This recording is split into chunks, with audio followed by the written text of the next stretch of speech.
আচ্ছা, এইবার আমাদের যে বিষয়টা শিখতে হবে সেটা হলো আসলে ঘূর্ণন কোণ কি আর আপেক্ষিক ঘূর্ণন কি। ঠিক আছে, তো আমরা ঘূর্ণন কোণ আর আপেক্ষিক ঘূর্ণন দুইটাই একই সাথে আলোচনা করব, মানে একই অংশ, একে অন্যের অবিচ্ছেদ্য অংশ আর কি। বলছে একটা আলোক সক্রিয় যৌগ যে পরিমাণ এক সমতলীয় আলোর তলকে ঘুরায় তাকে ঘূর্ণন কোণ বলে। ঘূর্ণন কোণকে আলফা দিয়ে প্রকাশ করা হয় এবং ডিগ্রিতে পরিমাপ করা হয়। ঘূর্ণন কোণকে আলফা দিয়ে প্রকাশ করে আর ডিগ্রিতে পরিমাপ করে। ঠিক আছে, আবারও বোঝো, একটা আলোক সক্রিয় যৌগ যে পরিমাণ এক সমতলীয় আলোর তলকে ঘোরায় তাকে ঘূর্ণন কোণ বলে। তো কোনো আলোক সক্রিয় যৌগের দ্রবণ দ্বারা তল সমবর্তিত আলোর ঘূর্ণনের পরিমাণ কয়েকটা নিয়ামকের উপরে ডিপেন্ড করে। নিয়ামকগুলো কি কি?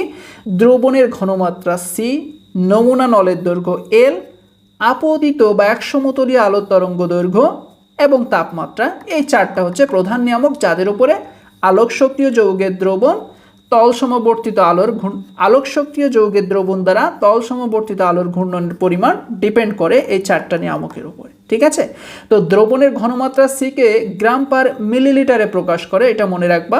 নমুনা নলের দৈর্ঘ্য এলকে ডেসিমিটারে প্রকাশ করে, এটা মনে রাখবা। সাধারণত 1 ডেসিমিটার সমান 10 সেন্টিমিটার হয়। আর আপতিত বা এক সমতলীয় আলোর তরঙ্গ দৈর্ঘ্যকে সোডিয়াম ডি লাইনের তরঙ্গ দৈর্ঘ্য দিয়ে প্রকাশ করে। সাধারণত সোডিয়াম ডি লাইন বা ডি রশ্মির তরঙ্গ দৈর্ঘ্য 589 ন্যানোমিটার হয়, পরীক্ষা করে দেখা গেছে, এবং তাপমাত্রাকে পরম কেলভিন স্কেল টি দিয়ে প্রকাশ করে।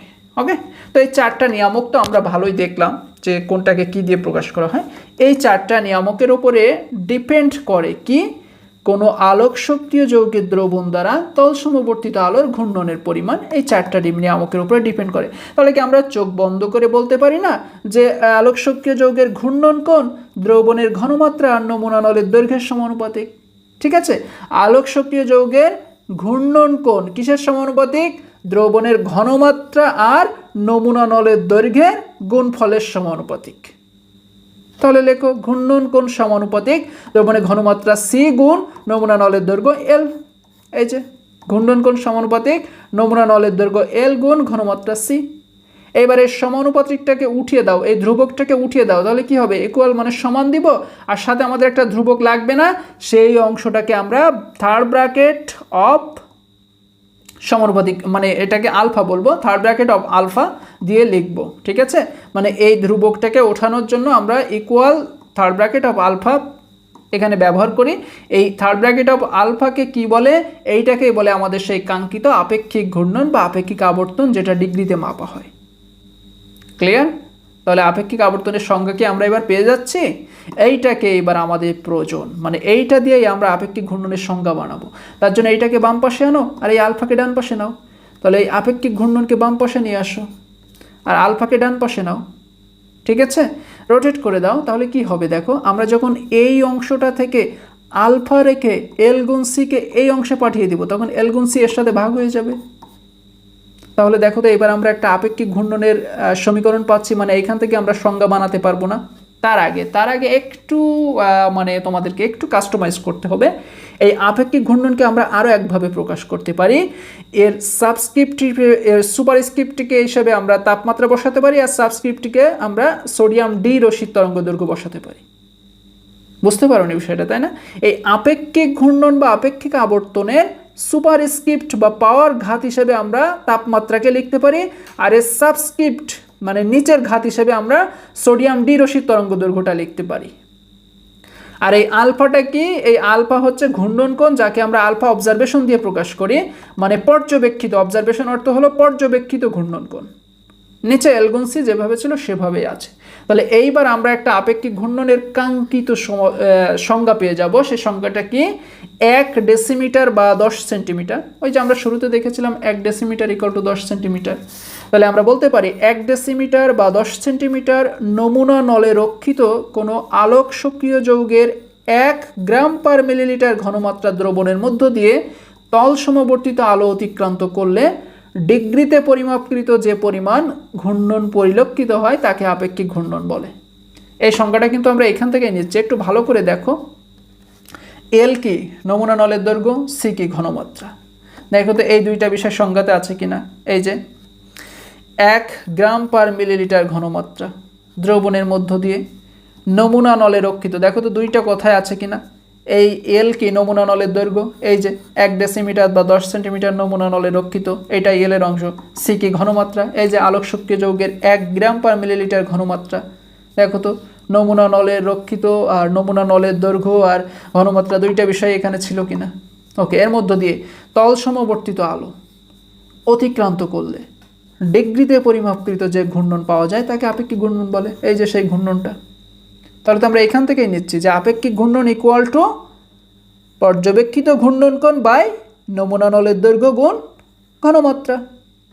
মানে 1 ডেসিমিটার বা 10 সেন্টিমিটার নমুনা নল রক্ষিত কোনো আলোক যৌগের আলোক সক্রিয় যৌগের 1 গ্রাম পার মিলিলিটার ঘনমাত্রা দ্রবণের মধ্য দিয়ে তল সমবর্তিত আলো অতিক্রান্ত করলে ডিগ্রিতে পরিমাপকৃত যে পরিমাণ ঘূর্ণন অবজারভেশন হয়, মানে পর্যবেক্ষিত বা পরিলক্ষিত হয়, তাকে আপেক্ষিক ঘূর্ণন কোণ বলে। আমরা এইটা থেকেই তো এই সংজ্ঞাটা নিয়েছি। তাহলে কি এই সংজ্ঞার মনে রাখা কোনো বিষয়? তুমি যদি সমীকরণ মনে রাখতে পারো, আপেক্ষিক ঘূর্ণনের সংজ্ঞাও মনে রাখতে পারবা। আমি আবারও বলছি, দেখো এল নমুনার দৈর্ঘ্য, তাহলে আমরা বলতে পারি নমুনার দৈর্ঘ্য কি 1 ডেসিমিটার বা 10 সেন্টিমিটার। 1 ডেসিমিটার বা 10 সেন্টিমিটার নমুনা নলে রক্ষিত কোনো আলোক সক্রিয় যৌগের সি কি ঘনমাত্রা 1 গ্রাম পার মিলিলিটার ঘনমাত্রার দ্রবণের মধ্য দিয়ে তল সমবর্তিত আলো অতিক্রান্ত করলে আলফা অবজারভেশন কি পর্যবেক্ষিত ঘূর্ণন কোণ, ডিগ্রিতে পরিমাপকৃত যে পরিমাণ ঘূর্ণন কোণ পর্যবেক্ষিত হয় তাকেই আপেক্ষিক ঘূর্ণন বলে। সহজ ব্যাখ্যা। এক্সাম্পলে যাব আমরা একটু, এর একটা এক্সাম্পল আমাদের বুঝতে হবে। সাধারণত পাবলিক ইউনিভার্সিটিগুলোতে এই আপেক্ষিক ঘূর্ণন কোণ থেকে ডিরেক্টলি ম্যাথ আসে, তোমাদের আসে না, ন্যাশনাল ইউনিভার্সিটিতে ম্যাথটা দেয় না। তবে এক্সাম্পলটা একটু বোঝার চেষ্টা করো। কোনো যৌগের জন্য যদি alpha 25 D equal to -5.756 degree লেখা হয়, তার মানে দ্বারা তুমি কি বুঝবা? এর মানে বোঝার সিস্টেম আছে বলো। এর মান -5.756 ডিগ্রি মানে কি? এটা কি? এটা তো আপেক্ষিক ঘূর্ণন। আপেক্ষিক ঘূর্ণনের মান এত, তাহলে আমরা লিখতে পারি যে আপেক্ষিক ঘূর্ণন ইকুয়াল টু -5.756 ডিগ্রি। তাই তো, এই আপেক্ষিক ঘূর্ণনের এই যৌগটার আপেক্ষিক ঘূর্ণনের মানই তো এই অংশটা, তাহলে আমরা লিখতে পারি এই যৌগটার আপেক্ষিক ঘূর্ণন এই অংশটা, এই যে এত ডিগ্রি। আবার এই মাইনাস থাকার কারণে আমরা বলবো যৌগটা বামা ঘূর্ণি, প্লাস থাকলে বলতাম ডান ঘূর্ণি, মানে ডান দিকে ঘোরে, মাইনাস থাকলে বাম দিকে ঘোরে যৌগটা। ঠিক আছে, কারণ এটা কি, এটা একটা আলোক সক্রিয় যৌগ না, তাহলে সে তল সমবর্তিত আলোক তলকে ঘোরাবে না, সেই ঘূর্ণনটা হবে বাম ঘূর্ণি, প্লাস থাকলে হতো ডান ঘূর্ণি। আর এই 25 কি বলতো? 25 হচ্ছে তাপমাত্রা, আর এই ডি কি? ডি হচ্ছে সোডিয়াম রশ্মির তরঙ্গ দৈর্ঘ্য। ঠিক আছে, তাহলে আমরা বলবো যে 25 ডিগ্রি সেন্টিগ্রেড তাপমাত্রায় সোডিয়াম ডি আলো ব্যবহার করে ঘূর্ণন কোণ পরিমাপ করা হয়েছে। আর সোডিয়াম ডি রশ্মির তরঙ্গ দৈর্ঘ্য অনেকে ডিরেক্টলি 589 ব্যবহার করে, অনেকে করে না করে ডি দেয়।